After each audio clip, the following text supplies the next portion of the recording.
所谓的天人合一、天人感应，指的就是人与心性打成一片啊。所以当代这又引申出一个问题：天人感应、天人响应、天人合一啊。那么现在人对天人合一、天人感应、天人相应的那个天，当代的学者10个有50个都理解错了，哎，很要命，就理解成大自然、自然界啊。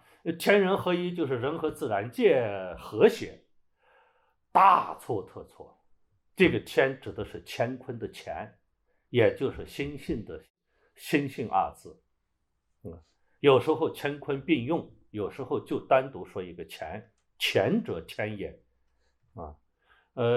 天人合一，实则就是指与心性合一，融入于心性之中，回归于心性就是心性离其自己，到心性回归其自己回归自己就完成了回家之路，回归之路。所以死者为鬼，不是死大儒圣人都是鬼生前都是鬼，死后更是鬼，不是死时才叫鬼。其实他成为圣人的那一天，他就已经完成了归不是指这个身体死的时候才叫归。什么时候？比如说我40岁的时候，我成为圣人了，那么你40岁的时候就完成了归，你就实现了你这一生的使命。就像成佛一样，成佛不是指死的时候才成佛，在任何一个年龄段都有可能成佛。你什么时候成佛？你20岁成佛，30岁成佛，50岁也能成佛，80岁也能成佛。什么时候成佛，你什么时候就归了。所以归不是指死亡，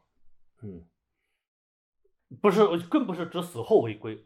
那么生前归了，死后归不归呢？那么死后是生前的延续嘛？那么生前都归了，死后当然更是归了。那么归什么？就是心性归其自己，心性回归其自己，心性重新成为其自己，心性之在其自己，由离其自己到在其自己的过程就叫归。那么天人合一是什么意思？天人合一就是完成了回归的任务与使命。回归是我们这一生压倒一切的使命。天下莫大于孝也天下莫大于孝也的意思就是我们这一生所有的事情